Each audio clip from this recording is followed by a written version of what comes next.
Welcome everyone to a pre-recorded session on dehumanizing voice technology, experiential consequences of syntactically constricted human-machine interaction.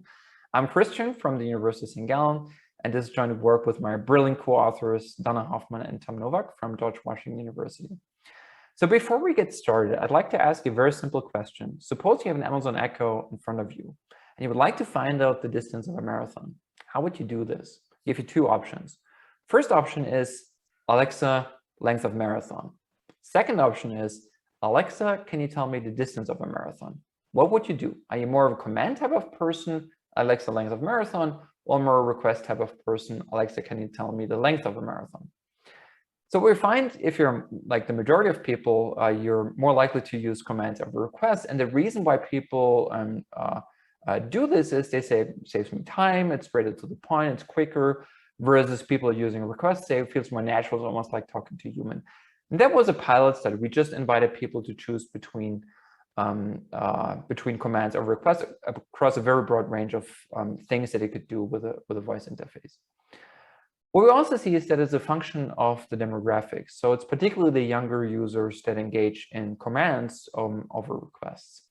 And that raised the question, well, do people mirror these constraints that you typically have with voice technology?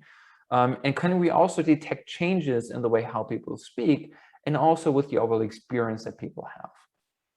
So then we ran an actual experiment where we randomly assigned people to two different conditions. Either they were required to use commands or they were required to use requests across a very broad range of tasks, from getting the information about marathon all the way to telling a joke, for instance.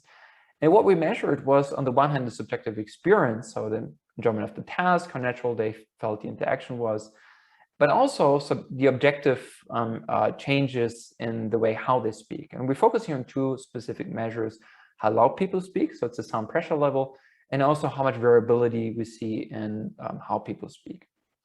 So let's see what we find. So the first key finding is people using commands show greater vocal breaks or greater phonetic latency. So people say Alexa, then they pause, tell a joke.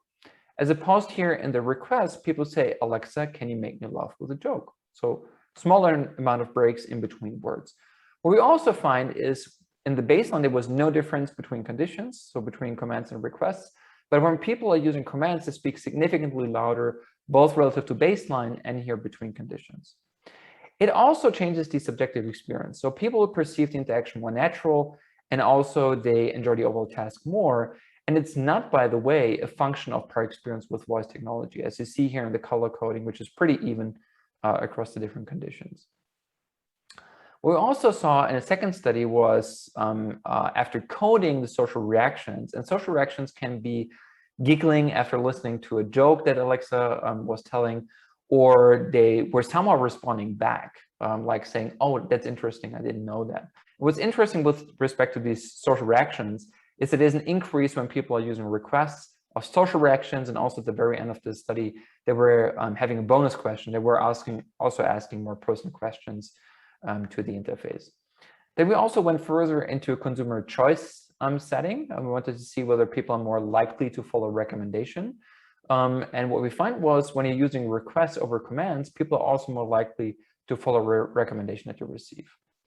So to make a step back and to think about the things that we learned here in this research, so we think substantively what is interesting is this novel look at the input modality. So the commands over requests, they matter in how people experience the overall interaction with voice technology.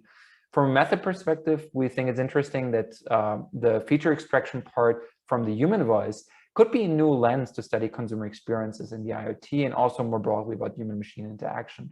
And also, if you're a developer and you think about the design implications, think beyond the defaults that are provided by AWS and the Google Home platform. So we're excited to discuss this research further with you in the breakout session. Talk soon.